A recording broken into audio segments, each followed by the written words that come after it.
In the quiet, unassuming town of Harrisville, Rhode Island, there exists a place where the veil between the world of the living and the realm of the supernatural seems to thin.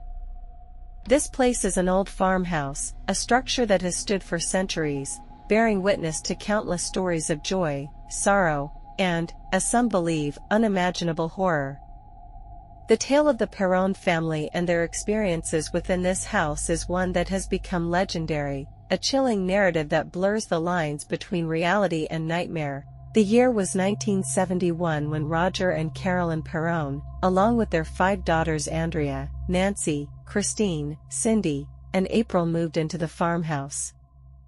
The family was drawn to the property's rustic charm and the promise of a simpler life away from the hustle and bustle of the city. The house, with its sprawling acres of land and quaint exterior, seemed like the perfect place to raise a family. However, it wasn't long before the parents began to realize that their new home held secrets far darker than they could have ever imagined. The first signs of something amiss were subtle: a cold spot in an otherwise warm room, the faint scent of decay that would come and go without explanation, and the occasional creaking of floorboards when no one was around. The family's dog, who had always been friendly and outgoing, refused to set foot inside the house, growling at unseen presences and retreating to the safety of the outdoors. The daughters began to report strange occurrences in their bedrooms, the sensation of being watched, the feeling of a cold breath on the back of their necks, and the unsettling sight of their beds levitating off the ground.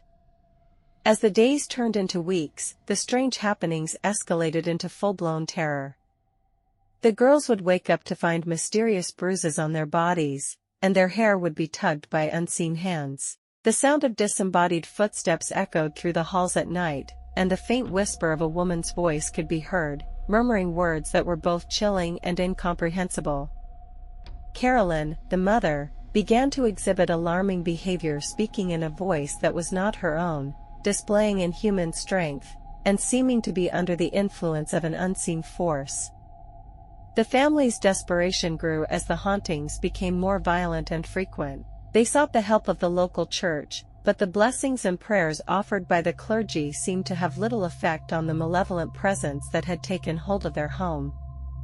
It was then that the parents turned to Ed and Lorraine Warren, a husband and wife team of paranormal investigators who had gained a reputation for their work in the field of the supernatural. The Warrens arrived at the farmhouse armed with their knowledge of the occult and their unwavering faith. They immediately sensed the dark energy that permeated the air, a palpable force that seemed to cling to every corner of the house. Their investigation revealed a chilling history. The property had once been owned by a woman named Bathsheba Sherman, who was accused of being a witch in the 19th century. Before her death, Bathsheba had cursed the land and all who would dwell upon it, vowing that her spirit would never rest until she had claimed the souls of the living. The Warrens believed that Bathsheba's malevolent spirit was the force behind the hauntings, seeking to torment and possess the Perron family. They discovered evidence of satanic rituals that had been conducted on the property over the years, as well as accounts of previous owners who had experienced similar hauntings and met with tragic ends. The Warrens realized that they were dealing with an entity of immense power and cunning, one that would stop at nothing to achieve its sinister goals. The battle to save the Perron family from the clutches of the evil spirit was long and arduous. The Warrens, along with a team of experts, conducted seances and exorcisms, using their knowledge of the supernatural and the power of their faith to combat the dark force. The struggle was intense and fraught with danger, as the entity fought back with all its might, seeking to claim the souls of the living and drive the investigators away. The family and the investigators were pushed to their limits, both physically and mentally, as they fought to banish the evil spirit. The house seemed to come alive with the fury of the battle, as doors slammed shut, windows shattered, and the very foundations of the building shook with the force of the supernatural conflict. The Warrens, undeterred by the entity's wrath, continued their efforts, drawing on their deep reserves of courage and determination. In the end, the Warrens succeeded in their mission, but not without great personal cost.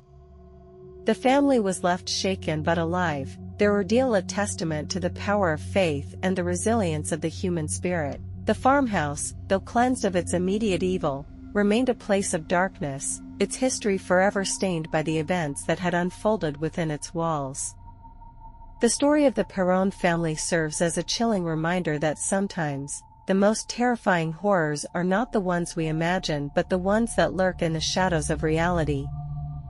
The farmhouse in Harrisville stands as a silent witness to the battle between good and evil, a tale that continues to haunt all who hear it. The legacy of the Perron's struggle against the supernatural has become a part of the town's lore, a cautionary tale that is whispered in hushed tones and passed down from generation to generation. As the years have passed, the farmhouse has remained a subject of fascination and fear, drawing visitors from far and wide who seek to catch a glimpse of the otherworldly forces that are said to dwell within its walls. The story of the Perron family and their harrowing experiences has become a testament to the enduring power of the supernatural and the unbreakable bonds of family and faith.